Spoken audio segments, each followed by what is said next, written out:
Guys, mulaag na takaruan. Kini atong gamiton karon mulaag guys. Mabuhay. Umatoy dagan sa istorya guys sa mga maninoy maninay. Sunday man karon nada diri sa atong friends kauban man miani maglaag na po daw mi somewhere. Kay we are feeling bored right now. And of course, check out ito ganina nga magparta. Ang junding, nagrutong sa tagri mga maninoy kaninay. Na, kalawad pa man inyong driver diri, chudlok pa man kayo mo drive. O na, nga magrutong sa dito diri nga maninoy sa lamig naman po sila din tayo maka otherwise, di dagan sa istorya. Karuan, hapit na tamaagbuat mamalit sa tag-isda. Gandahan ng Kaya mga tayo, itong kanon dito sa beach, kaya mga beaches biyata. Isda pamuha. Pamuha. Una siya'y dagan sa istorya. And of course, gusto na itong paliton dyan ani maninoy. Mura ba nagdupoy? Uy, Diyos ko tabang. Tiket.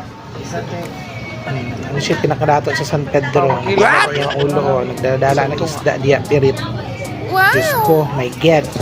Huwag dagan pagid sa istorya, ingon siya gabi magsayo ko no kay may unsa namang orasa karon Ginoo ka mga isda wala naman nag-smile, mura naman nasuko. Wala naman tao, wala sa baki ni Elias. Mana ni dagway ani atong mga isda diri karon. Pili lang ma'am, pagod pa po lagi ikog ma'am. Ma'am, naimodlong ma'am, sambagon pirit ma'am.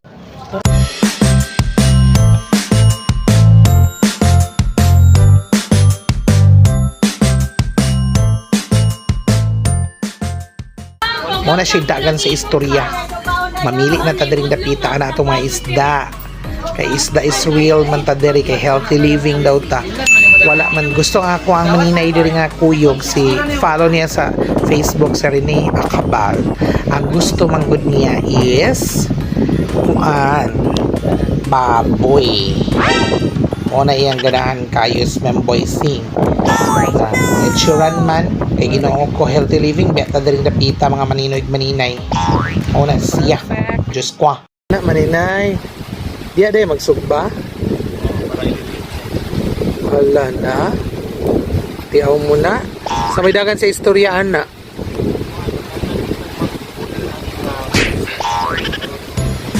Og after 2 years mga maninoy hapit na ta mga on sa atong makauban sa mga friends during the pita nga mga what is money. Kumusta man si Uhahay? Yes, arang nahitabo Uhahay. Sunday vibes karon nga puno sa foodies ug chika. Malidagan sa istorya. Nagdagan sa istorya.